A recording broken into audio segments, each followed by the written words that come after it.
اور بہت سے رافضی سہولت کار آج کل لوگوں کے دماغ میں اشکالات ڈالتے ہیں جی عمار کو، اور یہ عجیب بات ہے، بڑی دلیل گڑی ہے، حدیث کا من گھڑت ترجمہ، من گھڑت تشریح، اپنے خواہش کے مطابق اس کی ٹرانسلیشن کرنا، اس کی تفسیر کرنا، اس کو آپ دلیل کہتے ہیں؟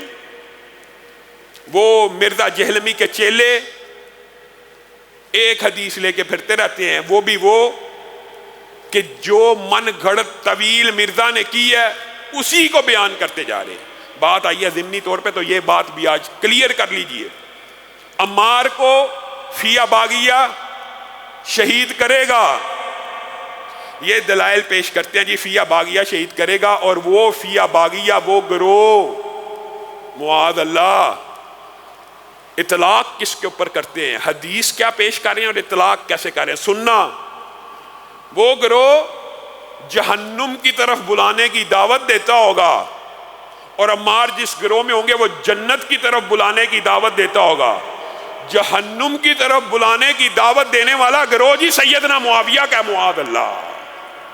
افتؤمنون ببعض الکتاب وتکفرون ببعض، ایک حدیث کو اس طرح من گھڑت طویلات اور تشریحات سے پکڑ لینا، دوسری کو چھوڑ دینا۔ سیدنا حسن کے بارے میں رسول اللہ نے کہا تھا یہ میرا بیٹا سردار ہے، یہ جہنمی، یہ کافروں اور مسلمانوں کی صلح کرائے گا، جہنمیوں اور جنتیوں کی صلح کرائے گا، کہ کیا کہا تھا؟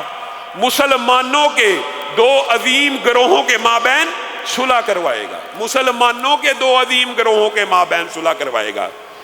کوئی ایک محدث، کوئی ایک امام، کوئی ایک فقیہ آج تک روافض کے علاوہ 1400 سال کی تاریخ میں نہیں گزرا جس نے یہ کہا ہو سیدنا معاویہ جہنم کی طرف بلانے والے تھے۔ یہ بدبخت مرزا جہلمی ہیں اور اس کے چیلے ہیں جنہوں نے روافض کی سہولت کاری کا کردار ادا کرتے ہوئے یہ حدیث کو روافض کے معنوں میں پیش کر دیا کہ عمار کو وہ گروہ شہید کرے گا کہ جو جہنم کی طرف بلاتا ہوگا۔ بھائیو، اس حدیث سے ہی واضح ہے کہ جہنم کی طرف بلانے والا گروہ وہ خارجی بے ایمانوں کا تھا جنہوں نے سیدنا عثمان کو شہید کیا، اور انہوں نے ہی موقع پا کے سیدنا عمار کے اوپر بھی وار کو کیا۔ آپ نے اس گروہ کی ٹرانسلیشن سیدنا امیر معاویہ کی طرف کر دی۔ سیدنا امیر معاویہ اور سیدنا علی کا آپس میں عقیدے کا کوئی اختلاف نہیں تھا، شیعوں کی کتابوں میں بھی اس سچ کو مان لیا گیا۔ عقیدے کا اختلاف تھا، نمازوں کا اختلاف تھا، رسالت کا اختلاف تھا، روزوں کا اختلاف تھا، کوئی اختلاف نہیں تھا عقیدے کا، تو جہنم کی دعوت کیسے؟ مسلمانوں کے دو عظیم گروہ اور سیدنا امیر معاویہ کو معین جنتی ہونے کی بشارت گزشتہ خطبے میں آپ کے سامنے وہ تفصیلات رکھی ہیں، اور آپ کو یہ حدیث کی جو ٹرانسلیشن وہ بتاتا ہے آپ سمجھتے ہیں وہ حدیث ہے، یہ من گھڑت تشریح ہے کہ سیدنا معاویہ معاذ اللہ ان کا گروہ جہنم کی دعوت خارجیوں کا گروہ دیتا تھا، جنہوں نے اس وقت افراتفری انتشار پھیلا کے مسلمانوں کے مابین، اور پھر آپ کو یہ کیا بندہ کہ حیا نہیں آتی کہ دوسرے گروہ میں سیاسی اختلاف ہونا، پولیٹیکل اختلاف ہو جانا، سیدنا عثمان کے قاتلوں کے اوپر ایک اجتہادی خطا تو کہا جا سکتا ہے، لیکن اس کو یہ کہہ دینا کہ وہ جہنم کی طرف دعوت تھی، جس گروہ کے اندر عشرہ مبشرہ شامل ہوں، طلحہ و زبیر معین جنتی عشرہ مبشرہ میں، امی عائشہ جو قیامت کے دن بھی رسول اللہ کی بیوی ہیں،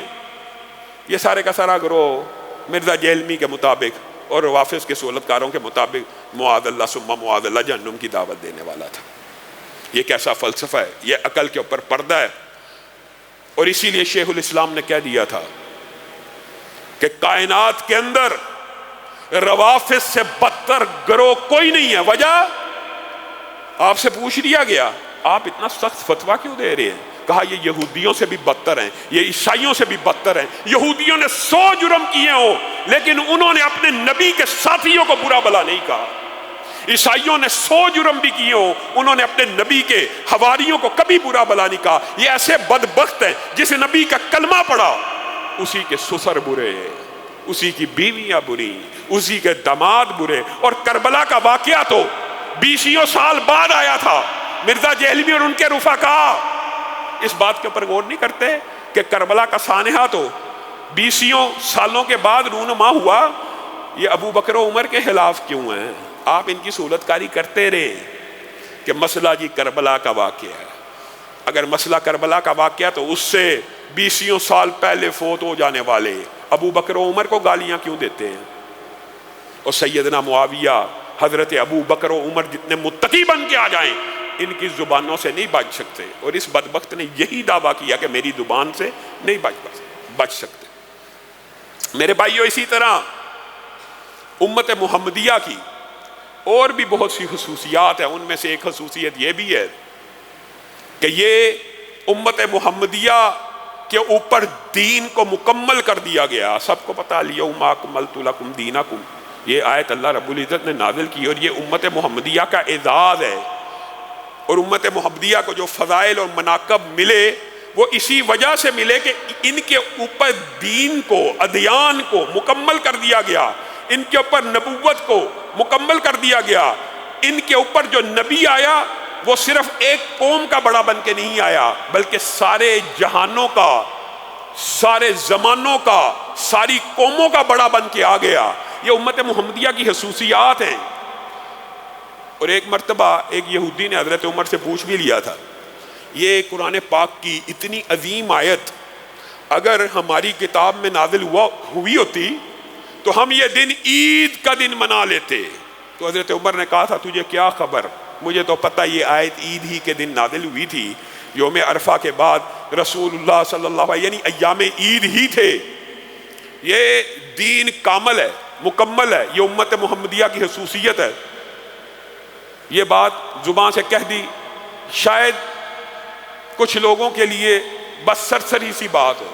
یہ بات سرسری نہیں ہے. یہ امت محمدیہ کا بہت بڑا اعزاز ہے جس اعزاز کی ہم حفاظت نہیں کرتے. دین مکمل ہو، دین کامل ہو، دین اکمل ہو، دین میں کسی بھی قسم کی کوئی کمی واقع نہ ہو، پھر اس دین میں کوئی اضافہ ہو سکتا ہے؟ پھر اضافہ کرنا معاذ اللہ رسول اللہ کی رسالت کے اوپر اعتراض ہے کہ رسول اللہ نے کہہ دیا تھا میں نے دین پورا پہنچایا، صحابہ نے کہا پہنچا دیا، اور ساتھ میں یہ بھی کہہ دیا کہ پھر ہم نے جو دین آپ نے پہنچایا اس کے اوپر عمل کر کے بھی آپ کو دکھا دیا، آپ بھی گواہ رہے. ہم آپ کے گواہ ہیں، آپ ہمارے گواہ بن جائیے. دین مکمل ہے. دودھ کا پیالہ بھرا ہوا ہے، پانی کا گلاس بھرا ہوا ہے، مکمل ہے. ایک قطرہ بھی آئے گا تو چھلک جائے گا. دین کو اس طرح مکمل مانا جائے تو انسان بدعات سے بچ جائے گا. ورنہ جس کا جو جی چاہے دین میں اضافہ کرتا چلا جائے.